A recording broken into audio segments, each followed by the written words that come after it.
আজ তোমাদের এমন এক স্বপ্নের জায়গায় নিয়ে যাব যেখানে প্রকৃতি নিজের 2 হাত বাড়িয়ে তোমাদের সাদরে আমন্ত্রণ জানাবে, যেখানে গেলে মনে হবে কোনো এক স্বপ্নপুরীর দেশে চলে এসেছো, যেখানে থাকবে রং বেরঙের বাহারি রকমের ফুল, যাদের গায়ে প্রকৃতি তার নিজের রং তুলি দিয়ে আলপনা এঁকেছে। শুধু যে হরেক রকম ফুল আছে তা কিন্তু নয়, রয়েছে নানান রকমের কণ্টকযুক্ত ছোট ছোট ক্যাকটাসও, যেখানে পাখিদের কলকাকলি শোনা যাবে, দেখতে পাওয়া যাবে তাদের স্নানের দৃশ্যও। রয়েছে শৈশবের ফেলে আসা সুন্দর একটা পরিপাটি পার্ক। এই সবের মাঝখানে খানিকটা সময়ের জন্য নিতে পারবে গাছের ছায়ায় শান্তির বিশ্রাম। তারপর সেখান থেকে চলে যেতে পারবে বাঁশের সাঁকো পেরিয়ে অন্য এক রহস্যপুরীতে।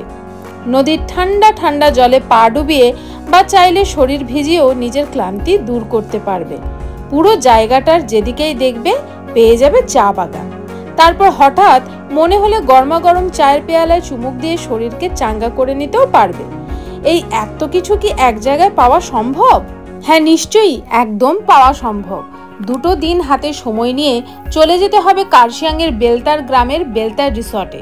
রিসর্টের ডিটেলস পেয়ে যাবে ইনস্টাগ্রাম আর ইউটিউবের ডেসক্রিপশন বক্সে এবং ফেসবুকের পিন কমেন্টে। তাহলে আর দেরি কিসের? চটপট ব্যাগ গুছিয়ে বেরিয়ে পড়ো এই স্বপ্নপুরীর উদ্দেশ্যে। আর আমাকেও জানিও তোমাদের অভিজ্ঞতার কথা, আমি অপেক্ষা করব। সবাই ভালো থেকো, নিজের খেয়াল রেখো। দেখা হবে আবার একটি নতুন ভিডিওতে।